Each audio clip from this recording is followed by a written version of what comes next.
Hello, everyone, and welcome to Schwab Coaching. My name is Cameron May. I'm a senior manager here at Schwab, and this is Long Verticals and Diagonals. If I'm not the familiar face for this series, that's because I'm your new presenter. And as the new presenter, and we're kicking off a brand new year, I'm looking into the vast expanse of 2025. It kind of occurred to me, what if a trader committed to just one trade for an entire year? That's exactly what we're going to be doing. Today, we're going to be kicking off a trade that we're going to be managing all throughout 2025. It's going to be a long diagonal. Should be a really good discussion. We'll talk about how a trader might set that sort of a thing up and what the plan might be for managing. The downside is almost inevitably, there's going to be downside giving something 12 months. So I think that'll be great discussion for now and for the coming weeks and months. But before I can get to any of that, let me say, first of all, hello to everybody joining us out there in chat. Hello there, Mighty Mouse and Bill R., Vlad, Will, Johnny, Jim, Greg, Ahisco, Joe, everybody else. Thanks for joining us week after week. We really do appreciate your attendance, your contributions in these discussions. If you're here for the very first time, I want to welcome you as well. And if you're watching on the YouTube archive after the fact, enjoy the presentation, but be aware that you're invited to join us in the live discussion. This is a Thursday webcast series. It kicks off promptly at 11 o'clock Eastern time. We'd love to have you here in the live stream if you'd like to join us. And also joining us is my very good friend, Connie Hill. She's going to be hanging out in the chats with the live audience. She's going to be answering any questions that I can't get to. Connie's another of our great presenters and brings a lot of knowledge and experience to this discussion. So thanks for having my back there, Connie. And Connie and I would also like to issue an invitation to everybody watching. If you're not following us on X, that's another resource that your presenters use to deliver information and education to you. And also, it's the best place to communicate with your favorite presenters in between the live streams. So you can find Connie on X at Connie Hill CS. You can find me there at Cameron May CS. But let's go right into this. And of course, before we can dive into any discussion of trading strategies, we need to understand that there are risks associated with those approaches, so these disclosures are important. Options carry a high level of risk and are not suitable for all investors. The information here is for general informational purposes only and should not be considered an individualized recommendation or endorsement of any particular security, chart pattern, or investment strategy. Schwab does not recommend the use of technical analysis as sole means of investment research. Investing involves risks, including loss of principal, and any investment decision you make in your self-directed account is solely your responsibility. Okay, so I've already set the idea for what we're going to be doing today, just with the launch of this webcast. Let's provide an agenda. The first thing that we're going to do is take a quick look at the markets, see where things are headed, because if we're going to be planning and placing a trade that we're going to be managing for an entire year, maybe the trader ought to have some gauge for where they think the major market indices are likely to head for the year ahead. So yeah, we're going to take a quick look at the S&P. Once we've settled on bullish or bearish outlook, then we're going to be entering into the first leg, at least, probably both legs of a diagonal spread that we're going to be managing all throughout the year. So we're going to be talking about what is a diagonal spread, how might a trader decide on a single security for an entire year, and then we're going to be planning and placing our example trade. So I definitely am looking forward to this discussion. Greg, you say that'll help with the learning curve. That's fabulous. Let's get to the Thinkorswim platform. This is Thinkorswim desktop trading software that can be downloaded from your Charles Schwab online account. But looking at the S&P 500 as our sort of stand-in for the rest of the markets writ large, what's been going on for the last several years? Well, generally, stocks have been pushing higher. This is not true of every stock, nor is it true of every index, but for the S&P, it's been a good run.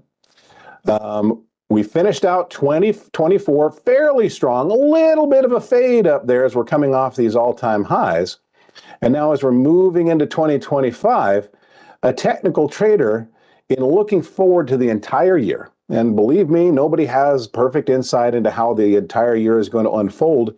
Let's just say that our traders try to decide, well, if I'm going to commit to something for the whole year, do I think it's more likely that we finish the year at higher levels, or do we think it's more likely we finish the year at lower levels? What would be your decision here? Go ahead, chat in. Well, just let me know, higher or lower. And I mean, maybe it's just a point higher, maybe it's just a point lower as we cross that December 31st final bell threshold.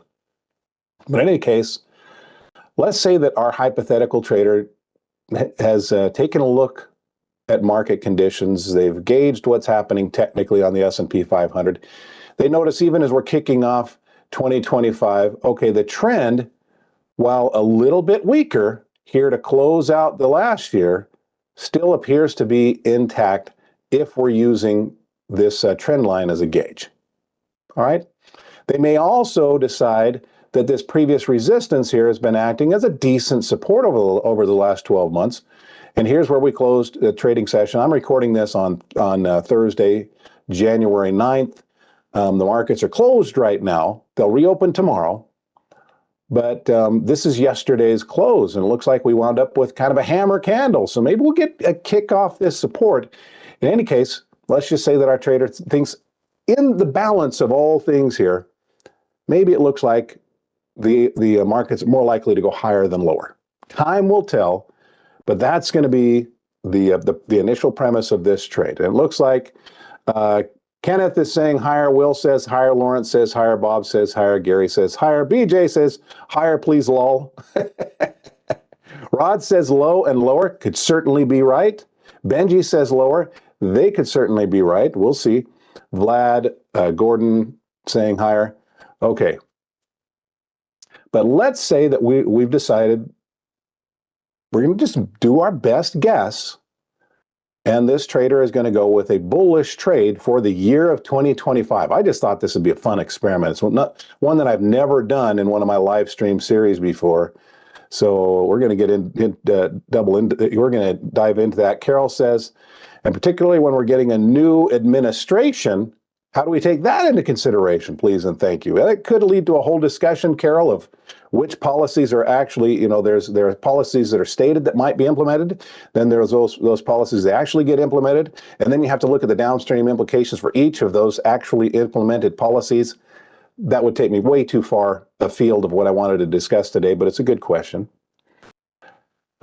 So let's build an option strategy for an entire year. Now, I know that options can sometimes have a reputation that aren't these, Cameron, just for short-term trades? Well, they can be for short-term trades, but also conceptually, option strategies can be employed for a longer term. And one of those strategies, which ties in nicely with this series name, is known as a diagonal spread. So I'm going to go look for a stock on which we're going to be doing a longer-term diagonal spread.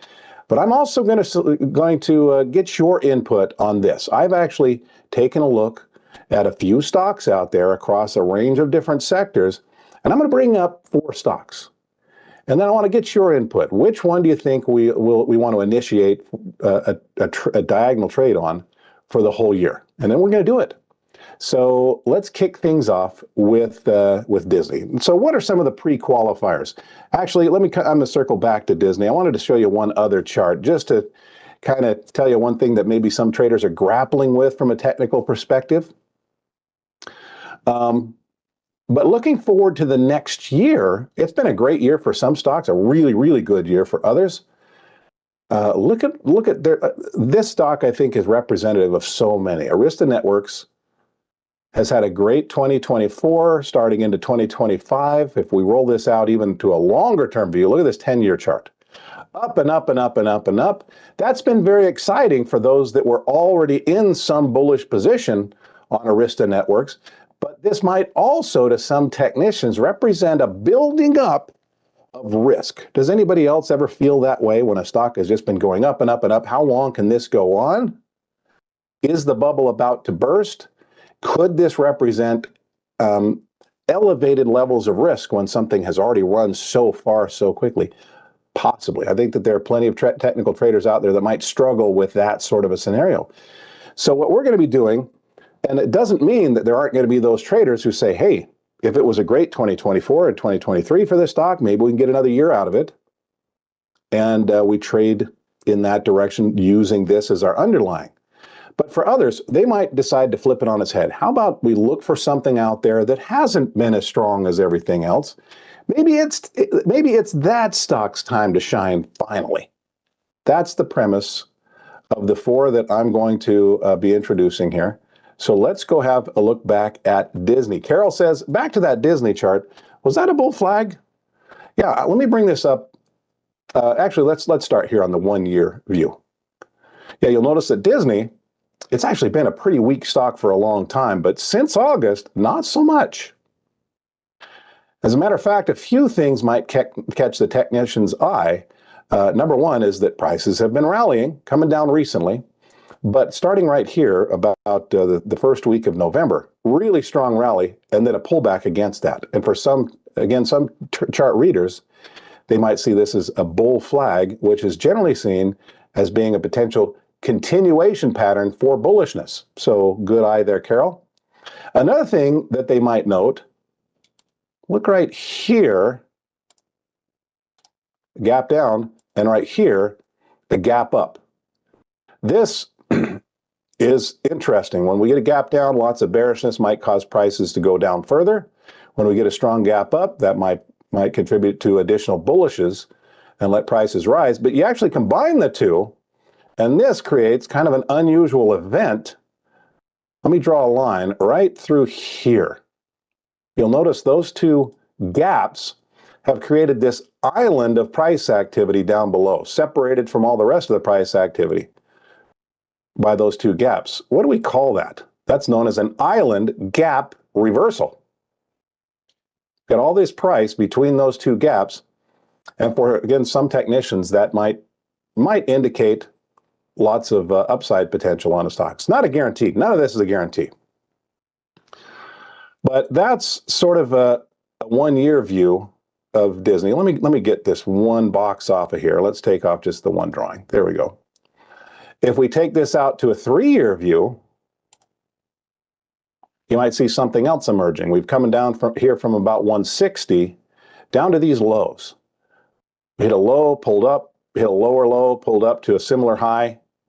Now a higher low, and we pulled up now to a similar high again. What might some traders look at this as potentially being? Could be an inverted head and shoulders pattern. Now I'm doing a little bit of technical analysis. I hope you don't mind it.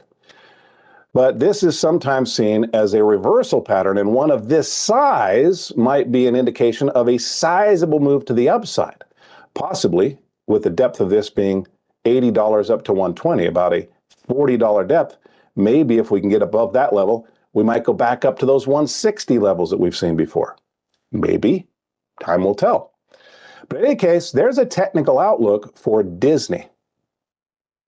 That's trade number one. I'm not going to get that heavy with our other ones. There's not going to be that much to remember. Don't take that to mean, though, that I'm trying to tilt the discussion toward Disney either. But here's Disney. Let's have a look at something in a different sector. Maybe someone's not convinced that communications is going to be the great sector for 2025. All right, well, how about we look at energy?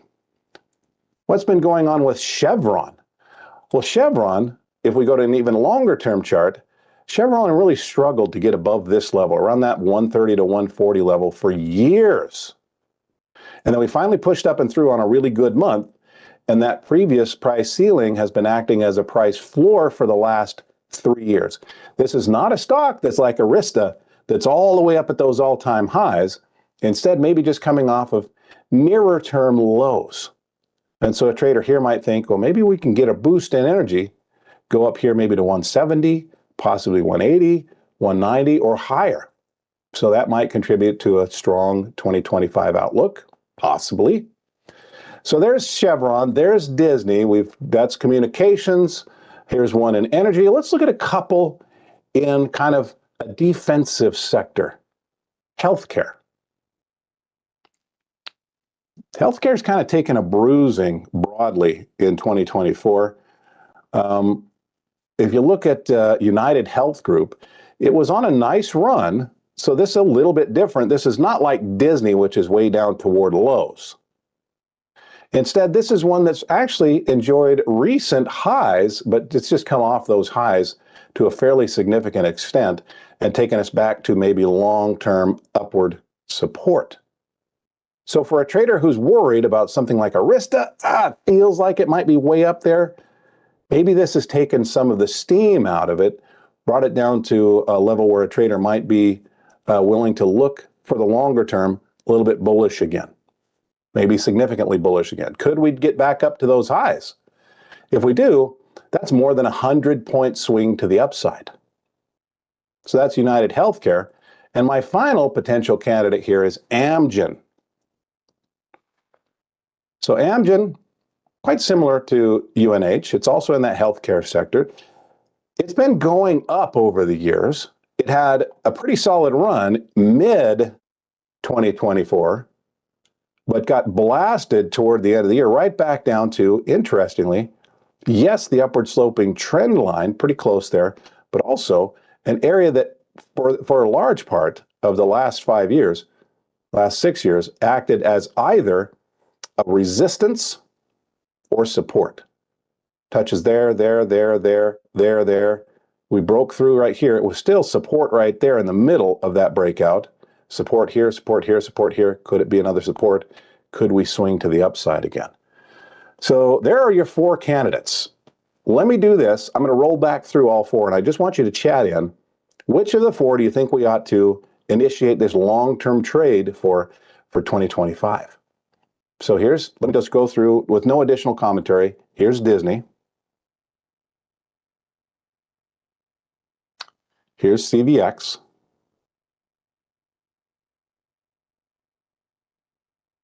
Here's UNH. And here's Amgen.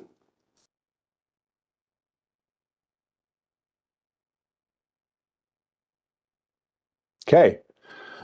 I'll give you a moment to talk that through, but I do want to just emphasize, you'll notice that I've moved to longer term charts here for a trader that's planning for that longer term.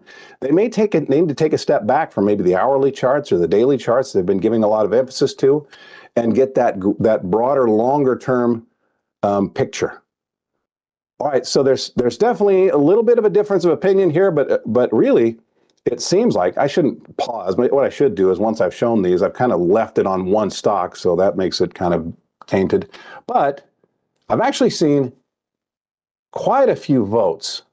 We have UNH, Amgen, CVX, Disney, UNH, or CVX, Amgen, UNH or Amgen, UNH, CVX, UNH or Amgen, CVX, UNH and Amgen. We're doing one, so or Amgen. Amgen, UNH. Okay, guess what? What I'm hearing through all of that is lots of votes for UNH. That's what we're going to do. Let's switch over here to UNH. Let's see what kind of a 2025 this brings us.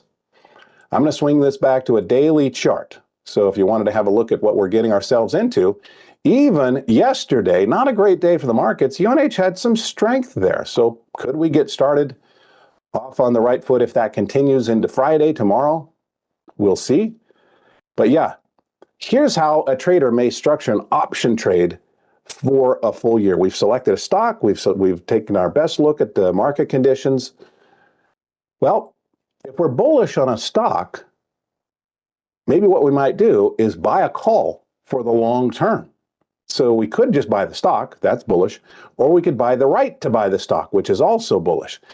Now, as we go select the expiration, so I'm going to go buy a call. This is going to be our example trade. We're going to do a long call diagonal spread. Okay? Let me give it a little bit more space here so that'll all fit on one line. But really, it begins conceptually as just a long call. Now, if we were thinking of a one-year trade, maybe the trader just goes and buys 1 year on their contract. There's a problem with that. There is definitely a potential problem with that. And that issue is if we give it just barely enough time, that means we will have experienced the full impact of time decay, even if the trade goes just as well as we might have as well as we might have hoped. So time decay is, with a long call, time decay is possibly its greatest enemy, second only to the stock falling fast.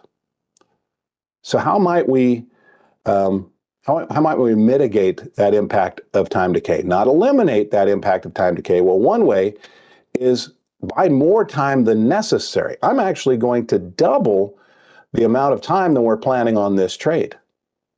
I'm going to go out here to the 15th of January, and instead of buying a 1-year contract, we're going to be buying a 2-year contract. It's not because we're going to hang around for the second year, but the plan here is get in, let the contract run 50% of its course, and get out. Now, you might think, well, if we've run 50% of the course of the contract, we must have experienced 50% of the time decay. It's actually not the way the math works on options trading. Generally speaking, it's pretty consistent from one contract time frame to the next. But whatever time frame is originally purchased, after 50% of the time frame there, we've lost 30% of the time value. That is, assuming the other variables hold constant. Volatility doesn't change and price doesn't change. Yeah, time decay is slow initially. The bulk of that time decay exposure happens in the second half of the time frame of the contract. So we're going to avoid that second half of the time frame of the contract. We're going to go out here and buy. Yeah, some are actually giving this a label. They're referring to this as a LEAPS contract. That's right. Stands for long-term equity anticipation security. That's a big fancy term for a long-term option. So now, with our stock trading, this is a $500 stock. This is not going to be an inexpensive option. More expensive stocks carry more expensive options as a general rule. Let's see. We could buy the stock for $524. What if, for our example, we go out here to the 15th of January of 2027, and we buy the, and actually, let me do this. Buy the 15th of January 2027, buy the 520 call. That looks like that's trading for somewhere between $100 and $106. Now, markets are closed, so the spread between the bid price and the ask price on these options are going to be wider. But let's just say that we're able to buy this for somewhere in the neighborhood of $103 per share. On 100 shares, that is a $10,000 purchase. Okay? If that's a little bit rich for the blood of some traders, what might they be? What might they do? Go pick a lower price stock that has a similar outlook, or on which the trader has a similar outlook. Or could they go for a shorter term trade and keep it for less time? That's another way that we might manage that investment. But overall, for one contract, this is going to be about a $10,000 trade. Alan says, are you using delta to assist in buying the call? We could, Alan. In some cases, a trader uses that delta. For this one, for this discussion, I just went with the contract that allows us to lock in a price. We get the contractual right to buy the shares for as close to what they're trading for right now as we can. Okay, so we could buy the stock for $524.52-ish outright. That'd be a $52,000 trade. Or we could spend about 20% of that and have the right to buy that same stock for a similar price for 2 years.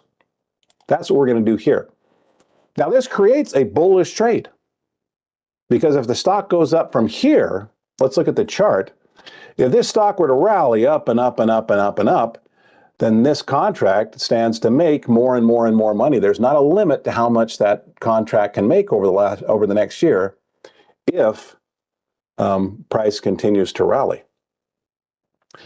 However, this is also still, even though it's initially slow, that time impact, time decay is still a factor there.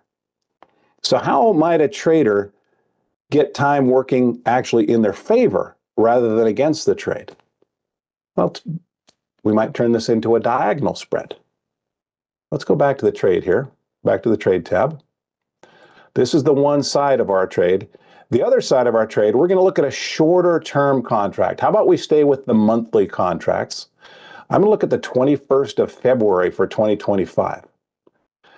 I'm going to open this up, and let's look down here and see what we might get. Also, let's see if we can get anything else from our charts. It looks like, is there some resistance up here at maybe 560 or 550? Let me go to the trade tab.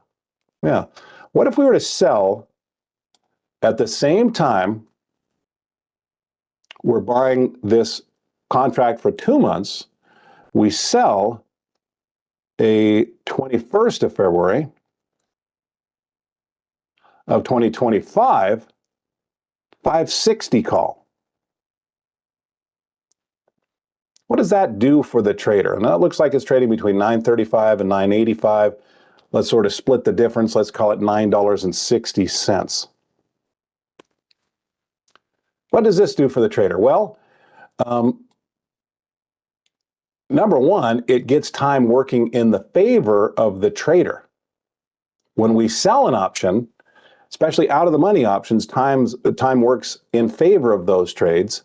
And since this contract is so much closer to expiration, time is working more in the favor of our short option than against the long option. Oh, thank you, Josh. Josh says smash the like button. That's definitely appreciated. Anytime somebody if you enjoy a webcast, I hope you're in the habit of just give it a like. Click the like button, thumbs up. It shows your appreciation to your presenter for their efforts. It also gives a boost to that presenter's webcast in the YouTube algorithm, helps them find a wider audience. All right, I'm not going to be getting into zebra calls today, Josh. We're going to be sticking with just this discussion. Maybe I'll put that on the agenda for a future webcast. Anyway, so, but we have set up, by doing this, sort of two competing priorities. So I want to draw in a line here. I'm going to draw in two lines. Let's switch up our drawing tool to our trend line tool. And here's our day where we're placing these trades. They won't fill, if they do fill, they won't fill until tomorrow. But right here is our 520 call, okay? Let me right click on that and extend that to the right. Now up here is our 560 call, right, let's get it all the way up to 560. That's actually slightly above this previous support areas. And it runs right to here. February 21st is when that thing expires. So if this is where we are today and we own a long call here, for the benefit of this 520 long call, where would we prefer price go? For the benefit of this call that we're purchasing, where do we prefer that price go? Well, we'd like it to go up, right? We'd like that to go higher and higher and higher. That's benefiting this 520 call. However, we also have this short call. And when we sell a call, typically the trader would hope that that contract just expires worthless. We collected 960 bucks. That's a nice chunk out of the total net debit for this trade. But what do we want in order to make the maximum return on this portion of our trade? Well, in this case, the trader is hoping the stock stays below the strike price. Let's say the price goes up from where it is right now. It's traveling upward toward 560, but it stays below that level. As it's going up, it's helping our long call, but our short call is still out of the money, still out of the money, still out of the money. And if we hit expiration while still out of the money, the vast majority of those contracts just expire worthless. Even out of the money contracts can be assigned. We have to be aware of that. But it's just less likely, as long as they're out of the money. It's significantly less likely. If we hit expiration while we're still below 560, we've seen the potential for appreciation in the value of our long call, and our short call just expires worthless. So this one grows in value, which is what we want, and this one that we've already been paid for, we're off the hook for the obligation, and we've gotten sort of a 2-for-1 benefit from this price move. So the preference, is for the stock to go up to 559.99 would really probably be the theoretically the best outcome. So is this a net bullish outlook on this stock as we're getting into this first part of 2025? It is. What would happen if the stock doesn't go up? What if it goes down? Well, we start to take some damage on this, but we also are still getting benefit from our short option. So to the downside, as long as we don't fall down too far, this trade can actually still do okay. Carol, what's the support and resistance level? Yeah, 580 is the support resistance level. Well, I'm looking at an initial one right here at about 560. All right, so that's a key point though for some traders when they're getting into a diagonal spread. They buy at a time when the stock is going to go up, and then they sell the short option at or near a resistance level that appears to them on the chart. She says, can we show a risk reward on the Analyze tab, please? Yeah, let's do that. Now, as I do that, if you've never been introduced to a diagonal spread before, let's just explain why it's referred to as a diagonal spread. What you may have noticed is that both of these calls, they're both calls, they're both on UNH, but the only difference between the two, well, there are two differences. Yeah, they're separated by price. One is the 520 call, and the one is the 560. So there's a distinction in price. One price is higher, the other price is lower. They're also separated by time. One expires in 2 years, one expires in 43 days, or a month and a half. So price and time, if we want to draw the line to connect the dots between those two, we kind of wind up with a visual diagonal. That's the way I think about a diagonal spread. Okay, so let's go place our trade, and as we do that, we're going to analyze this on the Analyze tab. So how do we place this diagonal spread? Here's a quick way. We're right here, we're still on the 21st of February, so let's go to the contract that we intended to sell, the 560 call, right there, and we're going to click on the bid price to create a sell order. And I'm going to leave this, let's see, yeah, all right, let's just do that. Let's just hide that left column. We don't really need that. But let's just leave this at one contract. It's going to be a net debit of a little bit more than $9,000 in our $100,000 example portfolio. It's going to be eating up a fair chunk of our portfolio. Now, let's add our long option. So I'm just going to click this little down arrow, which just hides the order that I've already started. I can go up to my option chain again here, and let's go all the way down to the 15th of January. And let's click on the ask price. I'm going to hold the control key down on my keyboard. When we hold down that control key, it's telling Thinkorswim, hey, Cameron's about to add another leg to this order. That's what it means. So I'm going to click on that ask price, and it adds that buy order of the 520, 15th of January 2027 call to the sell order of the 21st of February 2025 560 call. So that creates our diagonal spread, and notice it even labels it a diagonal spread. All right, so that's our trade. I am not going to put a stop on this. I'm not going to put an exit trade on this. We're going to just manage this as the year proceeds. Let's just say that our trader is committing to this position for the whole year. Now, there's only a portion of this position that even has the opportunity to go the whole year, right? It's this one that doesn't expire until 2027. This February contract is going to expire, or we're going to exit it before the 21st of February. On or before the 21st of February, we'll be done with this one. And then what do you think the trader might do? Well, if they were able to successfully collect and retain an income from this first short option, well, come that third week in February, we're going to be talking about doing another one, selling another option. All right, so let's, let's do this. Before we click confirm and send, we can do it before, we can do it after. I'm just going to right click here on the order, anywhere on the order is fine, and we're going to analyze this trade. Now, when you go to the Analyze tab, we need to make sure that we're on the risk profile, but if you're not familiar with this, it's a profit and loss chart, it's potential profit and loss on this trade. Down below, you can see our trade down here. So this is what, who was asking for this? Now, Houseme says, if you miss rolling over the short call, does it still allow you to sell a contract later, keeping the diagonal intact? Yeah, well, if we allow this short call to get to expiration in the money, or if it's otherwise assigned before expiration, that just means that someone has the right to buy 100 shares of UNH from us. You might think that, well, we own a long call, which means that we have the right to buy shares ourselves.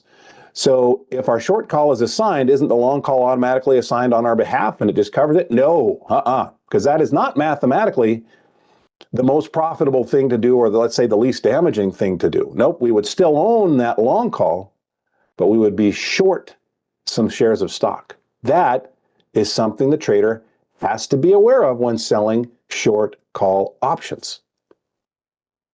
Okay.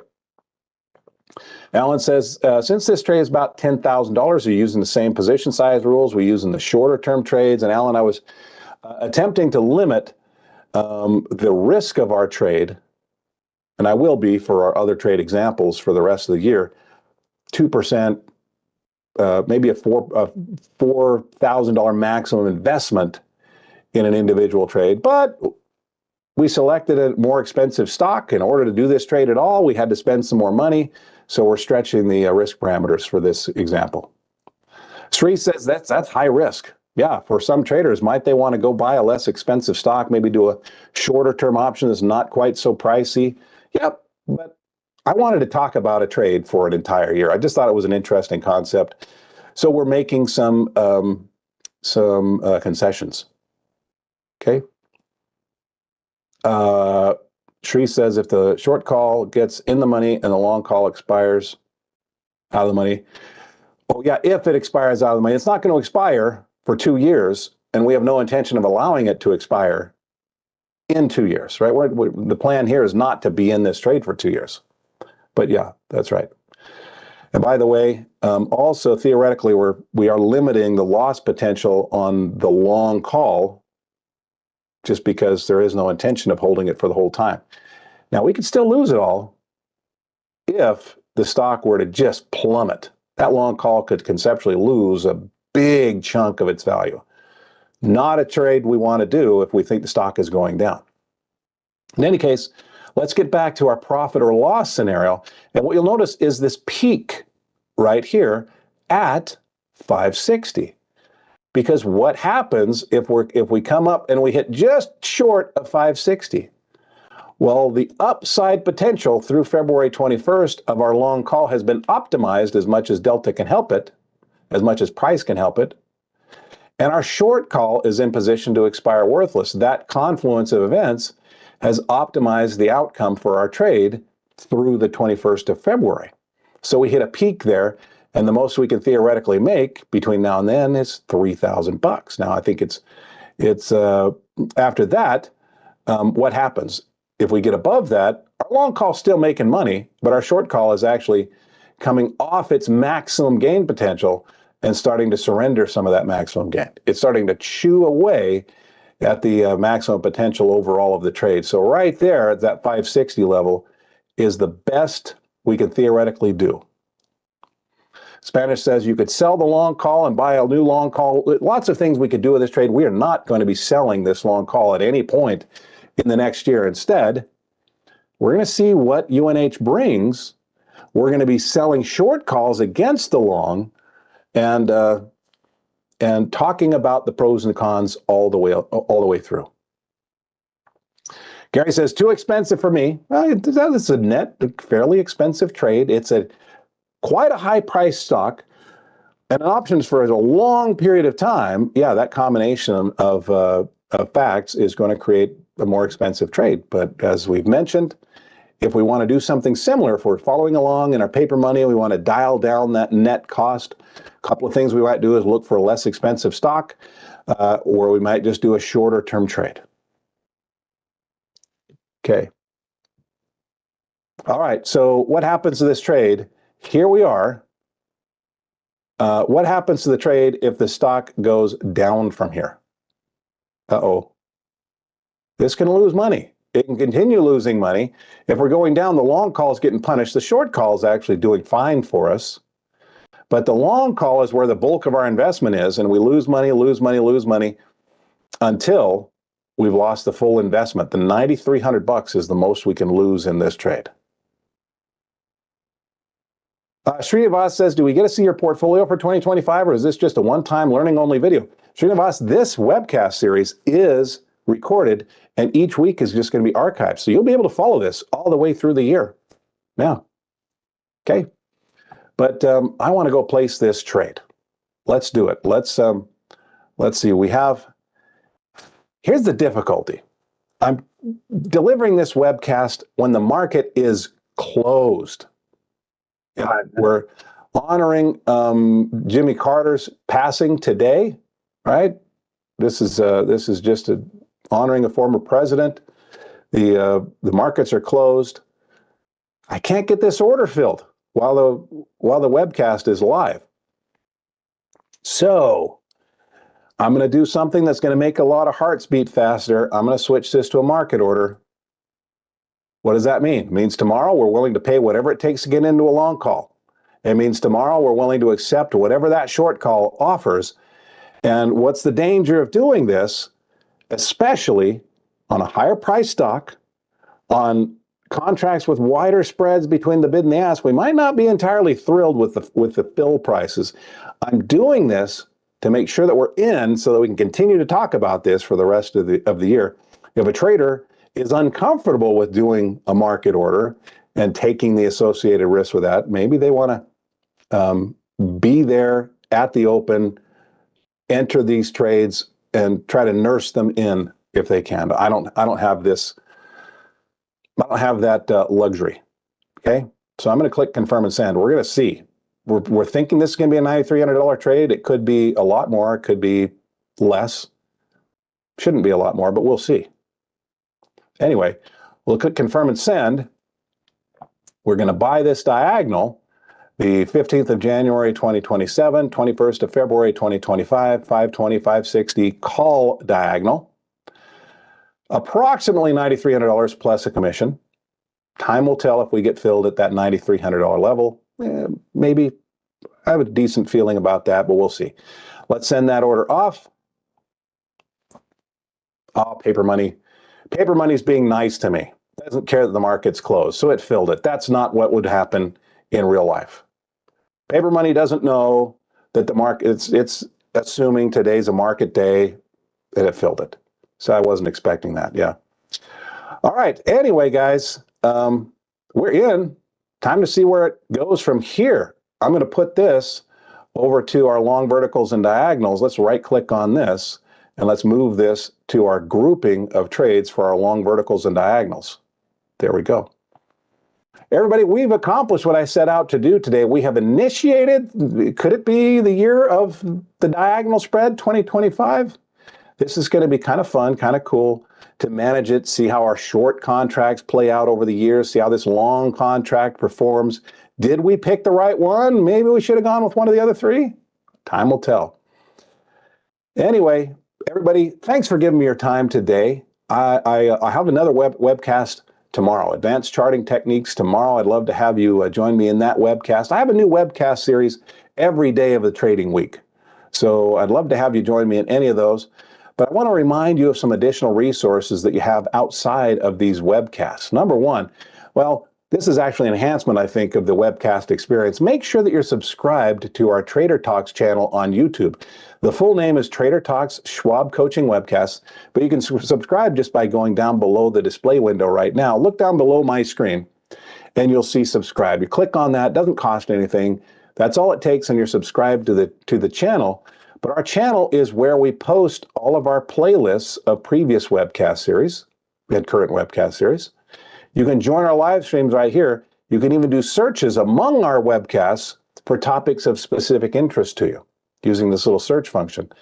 So make sure you're subscribed to YouTube, to our channel, first of all. Secondly, make sure that you're following Connie and me on X. You can follow Connie there on X at Connie Hill CS. You can find me there at Cameron May CS.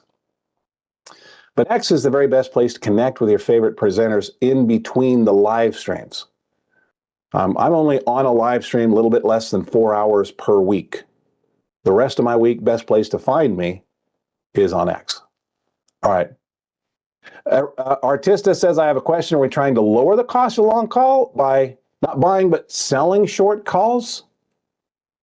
That is one way that some traders look at it. Is it actually taking a chunk out of the purchase price of the long call? No, but it is retrieving a credit against, conceptually, the debit that was paid.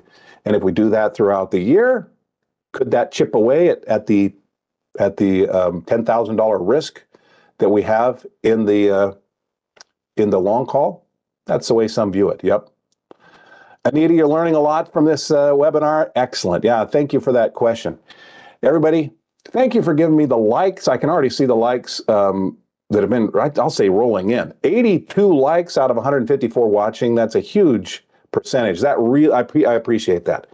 If you like one of our webcasts, make sure you click that thumbs up button on YouTube. It gives a pat on the back or the shoulder to your presenter there. It also gives that presenter's webcast a boost in the YouTube algorithm, helps them find a wider audience. Okay, I got to go get this one packaged up so we can get it on the archives. I will see you in a future webcast. I'll also look for you on X. But whenever I see you again, until that moment arrives, I want to wish you the very best of luck. Happy trading. Bye-bye.